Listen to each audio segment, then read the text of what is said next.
Welcome to Second Take, the show that focuses on the issues behind the news. South Africa's private sector-owned Richards Bay Coal Terminal is targeting 74 million tonnes of coal for export in 2015. Mining Weekly editor Martin Creamer tells us more. Welcome, Martin. Thanks, Shannon. Richards Bay Coal Terminal's 2014 export performance was the best ever for the coal terminal. Tell us how they did it and what they're hoping to achieve in 2015. Yeah, so they got 71.3 million tonnes through there in 2014, and they're aiming for 74 million tonnes in 2015. So they're looking for continuous improvement.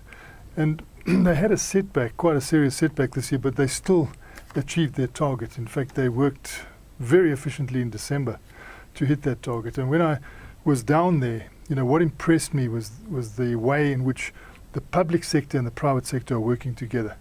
This is a public-private partnership, not in an officially signed way, in an unofficial way, but they work together because the one hand washes the other.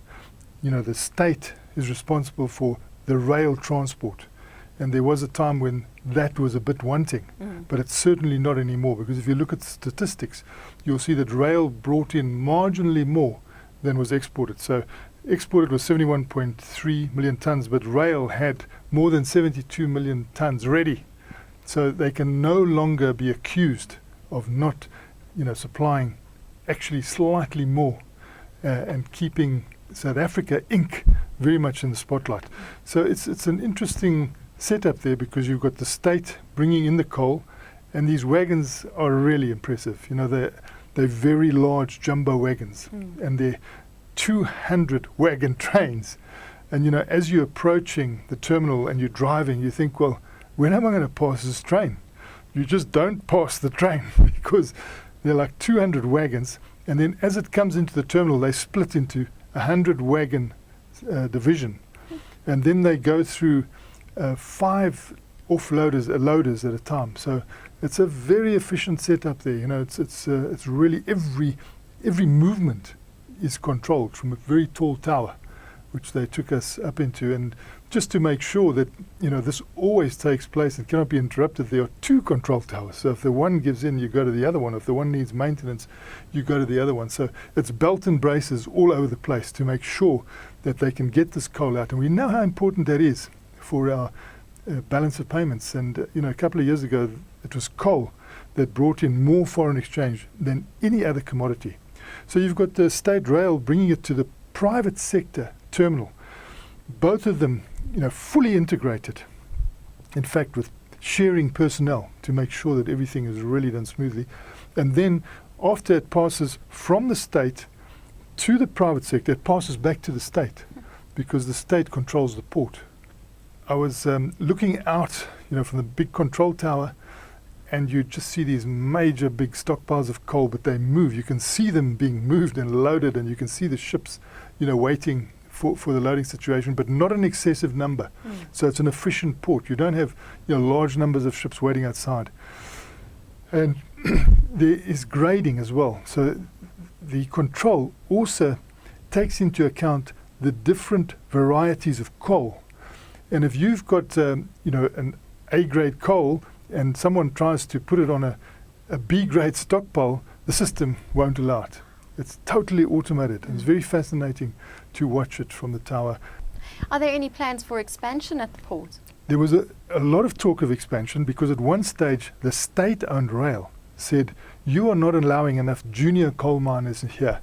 If you don't allow the juniors in, we will build a separate port. We will build a separate terminal, and we will give a lot of attention to both sides, and that might not be fully in your interest. So quickly they sat down and talked, and the port then moved to 91 million tonnes. So it's actually, although it was 71.3 million tonnes through there, it's a record, there's still a leeway. But what they're saying is we've even got plans to go to 110. But we're keeping those researched at the moment. We've got time. We know exactly what to do. So if the 91 million tonnes looks like it's going to be taken up, we can quickly move to that. So don't build yourself another port.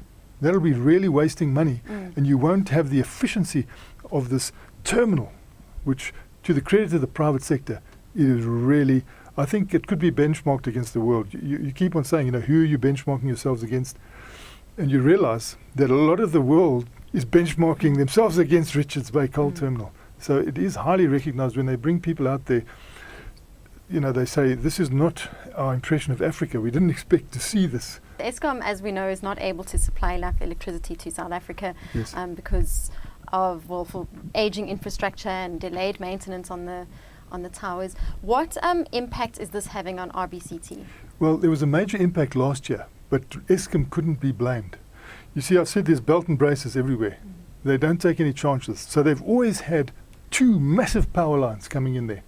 The basis was that if the one breaks down, they've got the other one. What happened, as Murphy would have it, you know, last year both broke down together. They're still shaking their heads. They cannot believe it. So Eskom has now come to the party and actually built a third line. So hopefully, you know, three don't go down together. And they also had an oil spill last year. So they were held up, you know, 1 million tons that should have gone out, didn't go out, but they really caught up. And as we can see, you know, they broke the record and they're looking to break records on a continuous basis as they move towards that full capacity.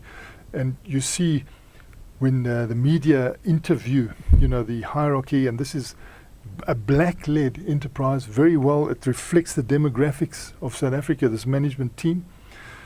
At the same time, they have exceeded what the mining charter says they should have in terms of black economic empowerment. Now, the mining charter stipulates a mandatory 26%, they over 28%, and also more than 3% of that, those shares, more than 3% of the BEE shares are held by black women. So it is quite a remarkable model. You know, it ticks all the boxes and exceeds what the boxes require, and is doing a lot for South Africa. You know, I think that we hope that they continue to do this, but all the indications are that they will really do better and better.